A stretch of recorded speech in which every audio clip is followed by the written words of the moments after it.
ladies and gentlemen, to this amazing episode of Disney Animated and Remake. I am your lovely host, Miss Disney, and in case you haven't figured it out based on my dress and my little necklace, take a wild guess on what today's episode will be. You don't know? Well, maybe this little enchanted rose will be able to help you out. That's enchanted rose. No? You still haven't figured out? Well, maybe this classic song will be able to help you. Tale as old as time, true as it can be, barely even friends, then somebody bends unexpectedly. That's right, ladies and gentlemen. Today's episode will feature the 2017 remake of Beauty and the Beast. I have to be honest with you, ever since the remake of Cinderella, when I found out they were doing the remake of Beauty and the Beast, I was like, oh my god. Especially since after the first teaser and trailer, I was like, super excited about this. Put it this way, it got to the point where I was like, I'm gonna dress up. I'm gonna actually start dressing up for these types of movies, and I'm so glad I did. And the best part is that when the remake actually came out, Kevin, or Mr. Disney, sorry, that's his name, actually. His real name is Kevin, but I'm gonna go with Mr. Disney because, you know, it's YouTube, and, you know, and there's like hundreds of Kevins out there. So, Mr. Disney did an awesome thing for Valentine's Day. He actually pre-ordered the tickets for Beauty and the Beast over at the Annapolis Mall, which was like the most amazing thing ever. I was so happy because he knows that I truly love this movie. A lot of my friends will think that I was more like the Little Mermaid, but quite honestly, I feel more of a connection with Belle because she and I, one thing, we do love books. I love reading with all of my heart. I wish I could show you my own library, but we kind of are in my library, but my bookshelves are kind of like all over the place right now, so welcome to my library. And another thing is that, like Belle, I sort of felt like I was an outcast myself in my lifetime, and I don't know, it just feel like a connection. I always felt like I didn't belong anywhere, which is pretty reasonable. Okay, so I have to say, between 2017 of Beauty and the Beast with the 1991 Beauty and the Beast, I have to say I favored the live action a little bit more. No offense to the actual 1991 original, because it's still an amazing movie. It's still very pure and very worth watching. But I think what I love most about the remake is not only did it feature one of my favorite actresses, Emma Watson, to play Belle, because let's face it, she played Hermione Granger, the smartest witch in probably all of Harry Potter world. And the fact that she plays Belle, a very smart outcast, seems kind of fitting, honestly. And I didn't even know she had a singing voice. Oh my god, you really need to hear her sing. Oh, it was so beautiful. But I love the remake one not only because of the actresses and because of the many actors that played along with them. Like, you got, I can't remember his name, but he played Cogsworth. He also played Magneto in X-Men, which is like really awesome and everything. He did a lot of good numbers. And we got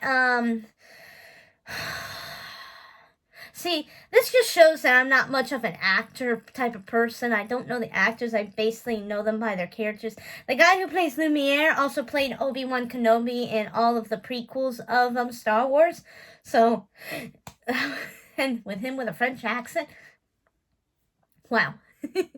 But my main reason, I love this movie because it was dead on.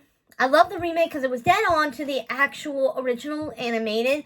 It was to the point, but what I loved most about this is that additional details that were going on. Like, you know that in the 1991 they actually had an original song on there called Human Again. Well, it didn't feature in the original theater, but if you have the Diamond Edition Blu-ray and DVD, or if you have any other variations, and one of the features actually, one of the things is that it will do an extended video instead of the like what played in the theater. And if you play the extended, it will include Human Again, and it will go into details that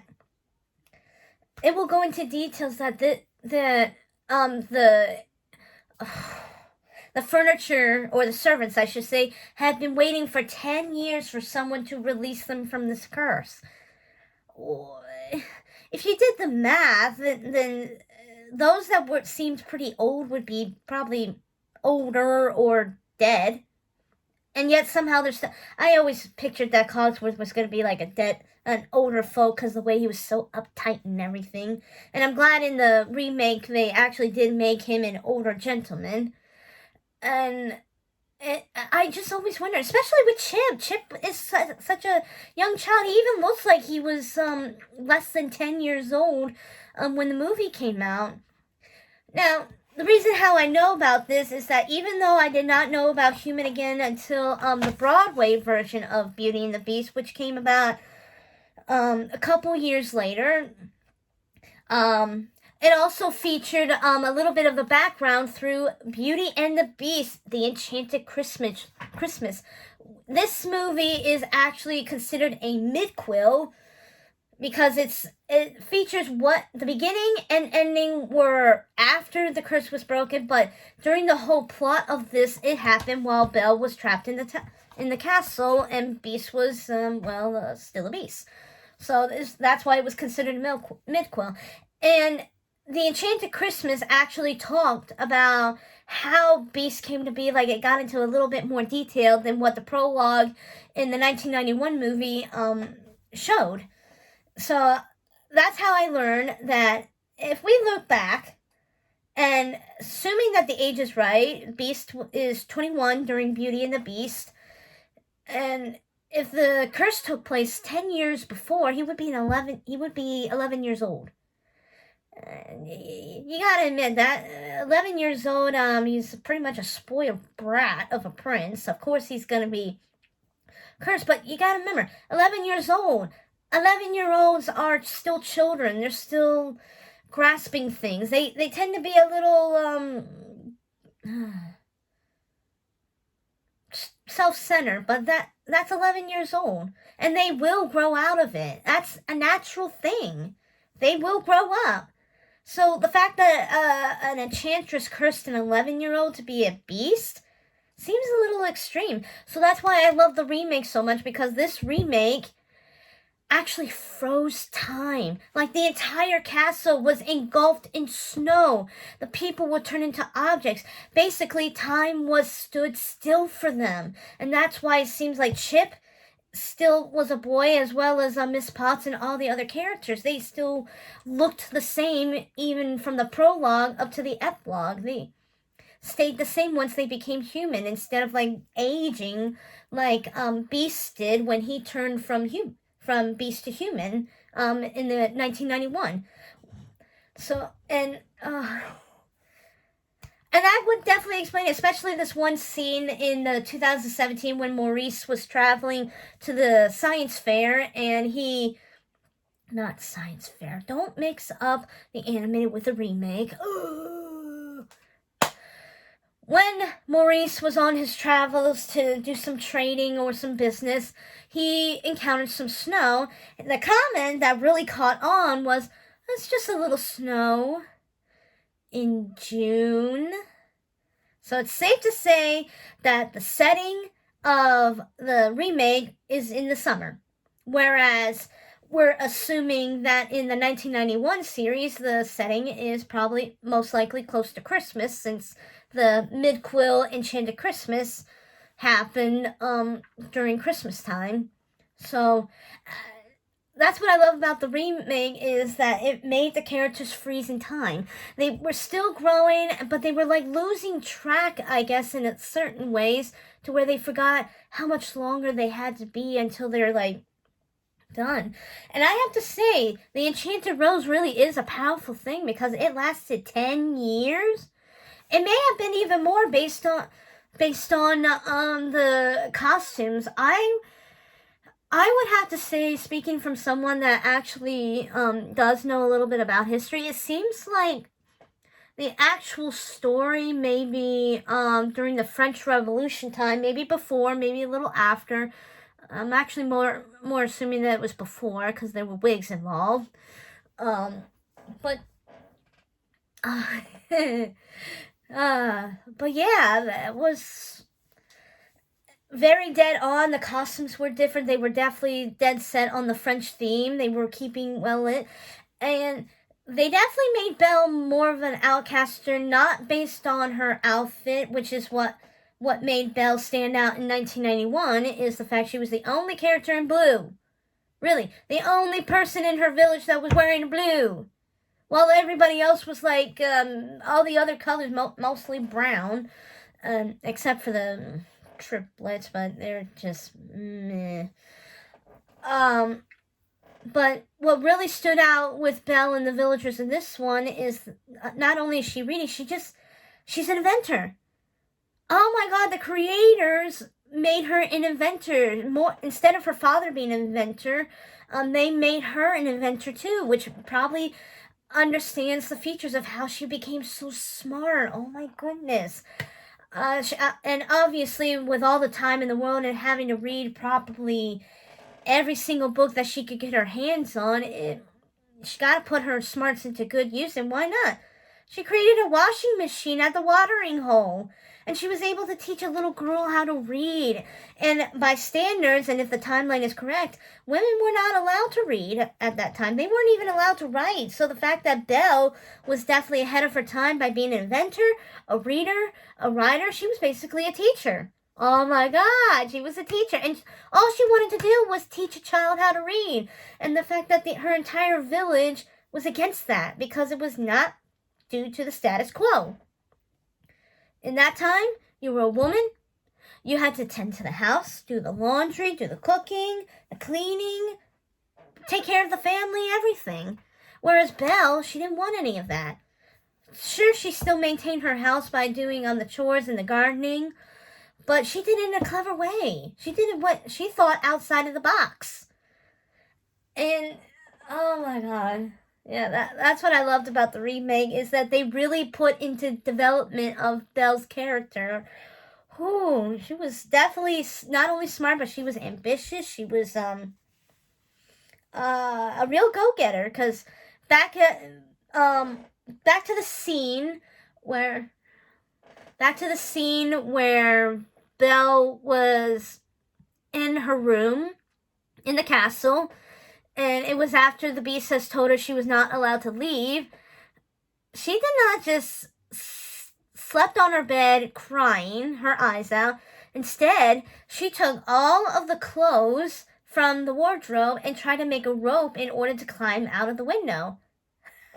Oh my god, that is so much better than 1991's Belle. Oh my god, she was really smart.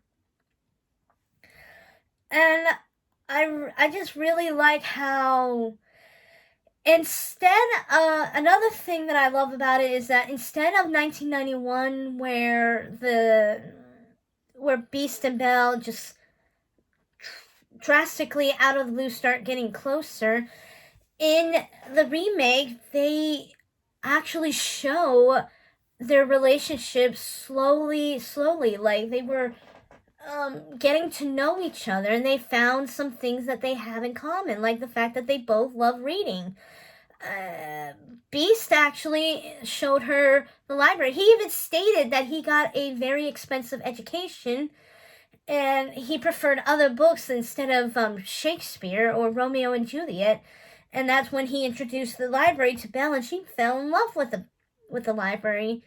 And that was the thing they had in common. They both loved reading. They loved to challenge their brains. They loved to read smart. And that was a great connection, and ever since then, it started growing and growing little by little. They started taking walks, and she started reading to him, and because of that, he started broadening his eyes, and he's starting to see the world in a whole new light. That was a really good touch to the story, to the character development. Oh my god, I truly fell in love with that part. I even fell in love when Beast showed Belle the Enchanted book, and that will take her to any place her heart's desire. And where does she go? She goes to her home in Paris, because she wanted to find out what happened to her mom. Hello? That's what we, ever since 1991. Well, actually, maybe a little after, because I was 1 year old when that movie came out. But anyway, ever since I was a kid and I watched the animated, I always wondered, what happened to Belle's mom? It never went into detail, but the remake actually did. Oh my god, and I fell in love with it. We actually saw what happened to Belle, and it was actually dead on that she died. She died of the plague that was going around in Europe, and the fact that it happened in Paris. That was a really great historical connection to the tale, that they included something that historically did happen in Europe, and France was definitely one of the countries that was affected the most, and that would explain why Maurice took Belle and left the village and wanted to keep her safe.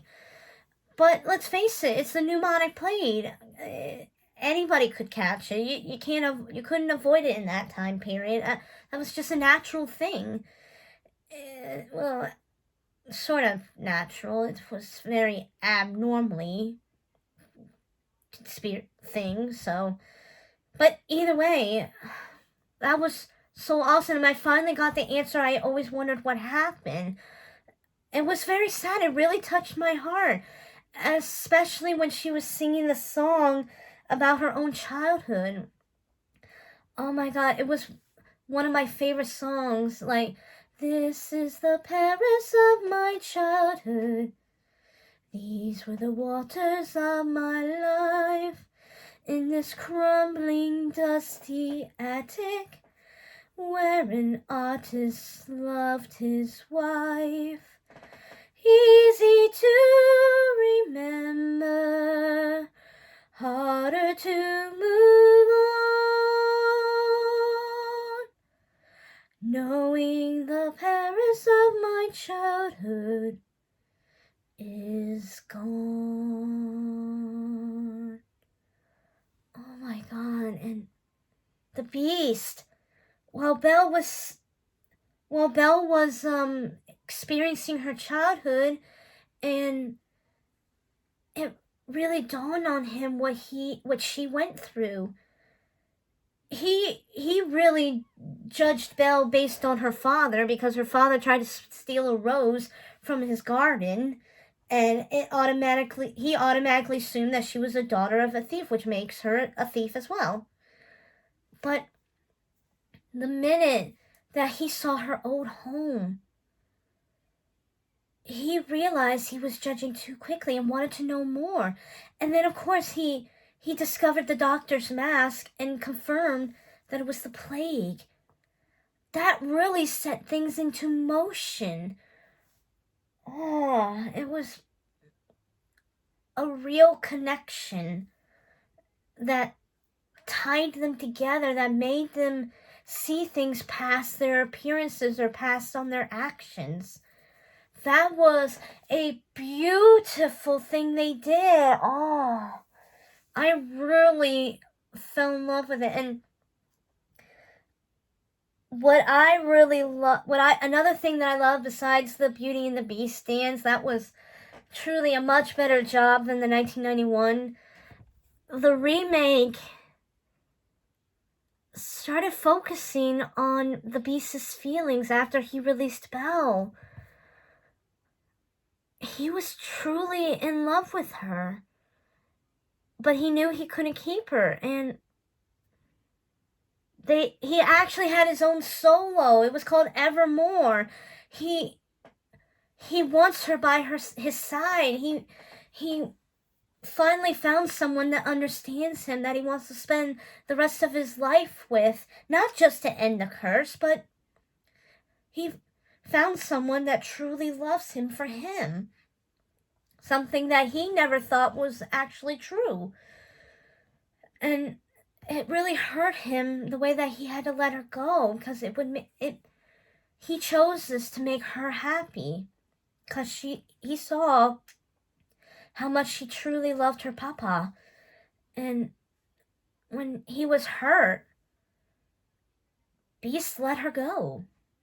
That was the ultimate sacrifice I could have ever watched in my days, and I have to say it truly made me cry. But what really made me cry was in the end when Beast did die, and it was because of that death that all of the servants, all of his friends, turned into real furniture.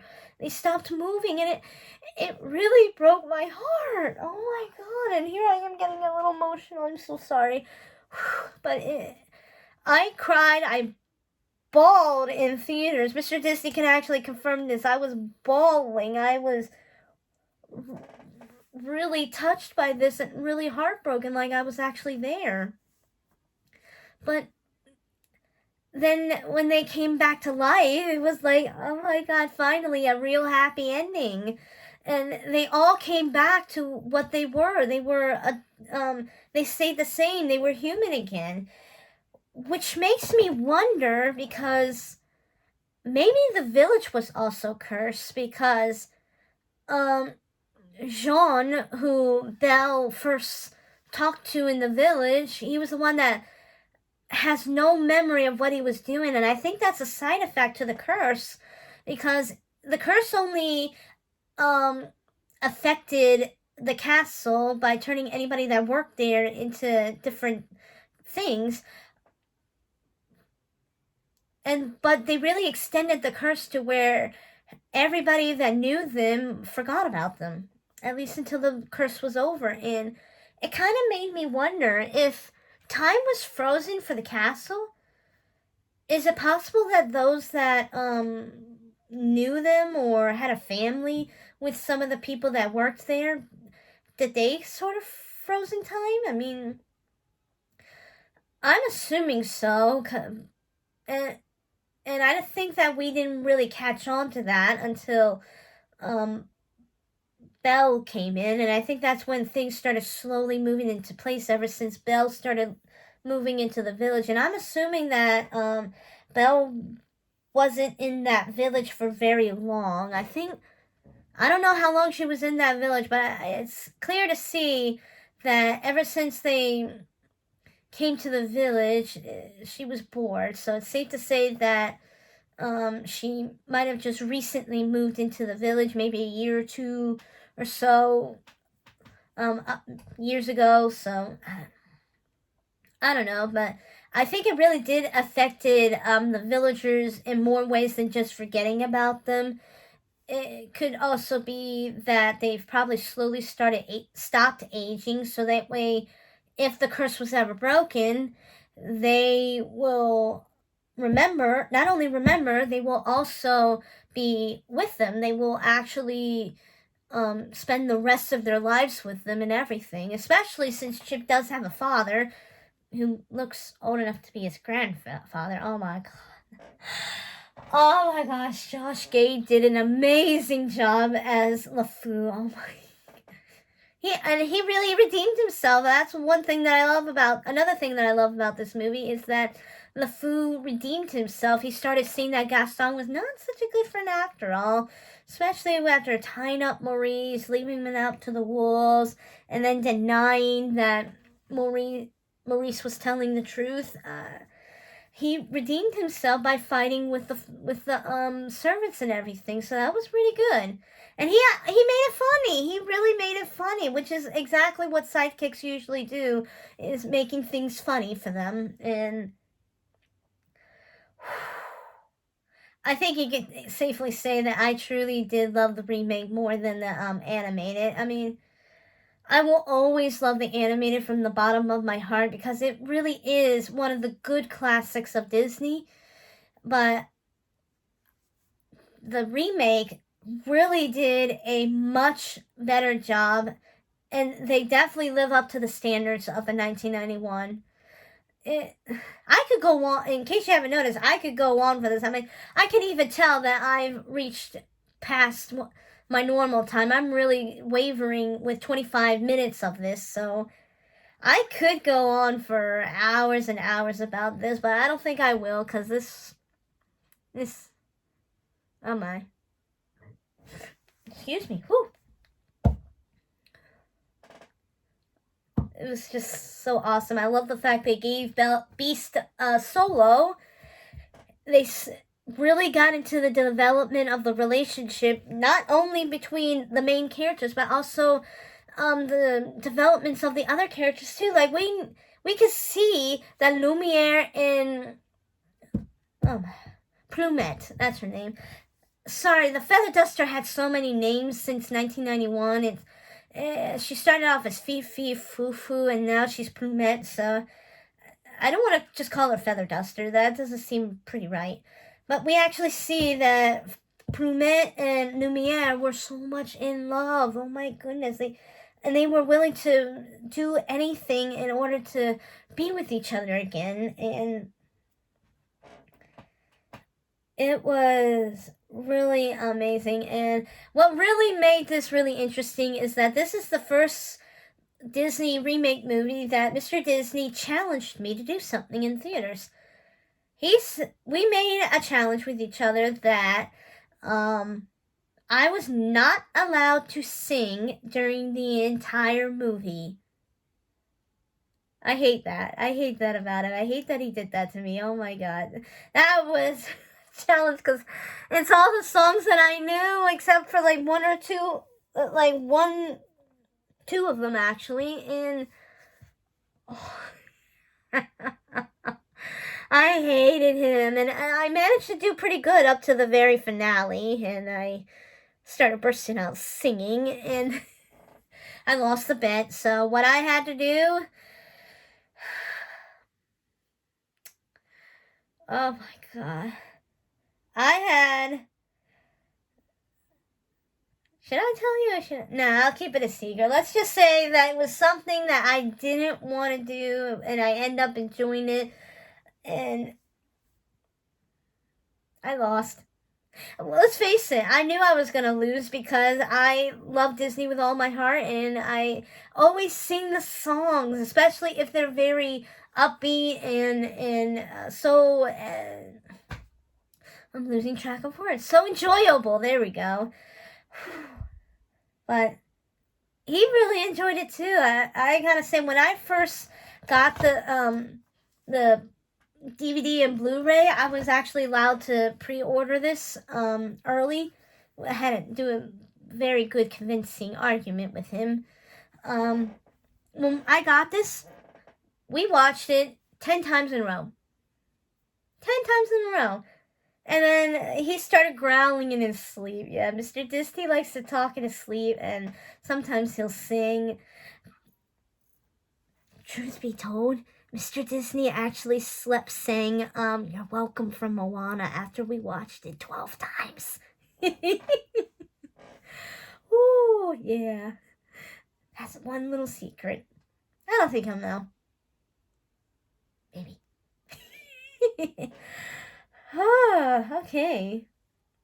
Well, I think that's all the time that I have for this amazing episode of Disney animated and remake. Again, I keep forgetting the title.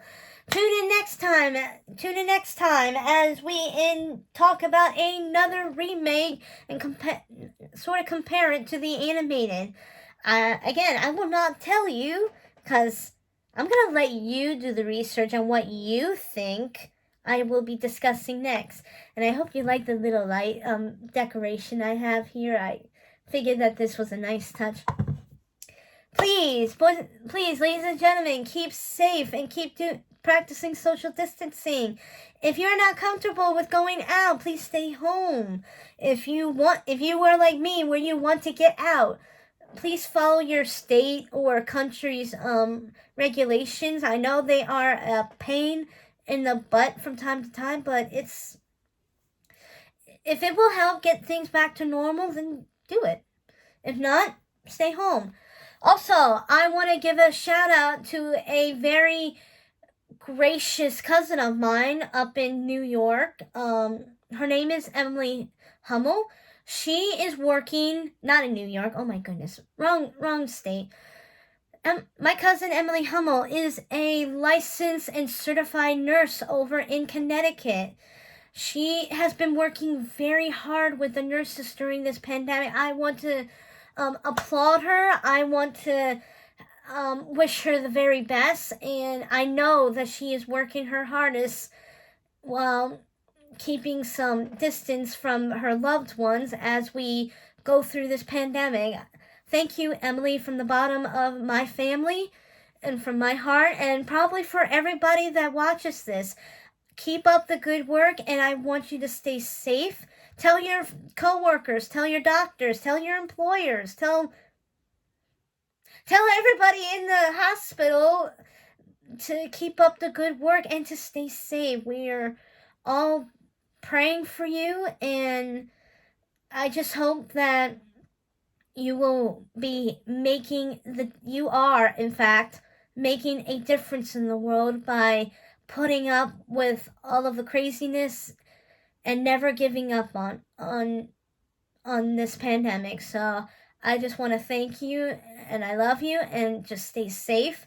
For all the other doctors and nurses out there, any healthcare providers out there in the world, please stay safe. And I thank you from the bottom of my heart that you are doing an awesome job of keeping us safe from going crazy, or at least losing this battle. It's because of you that it feels like that we are on the verge of winning, and for keeping us healthy at the best ability that you can. Until next time, please stay safe, practice social distancing, live life, and oh, hi, Wonder. I got my own beast here. Hi. And enjoy your tale as old as time. Your little Beauty and the Beast. Say bye-bye. Say bye-bye. Bye-bye.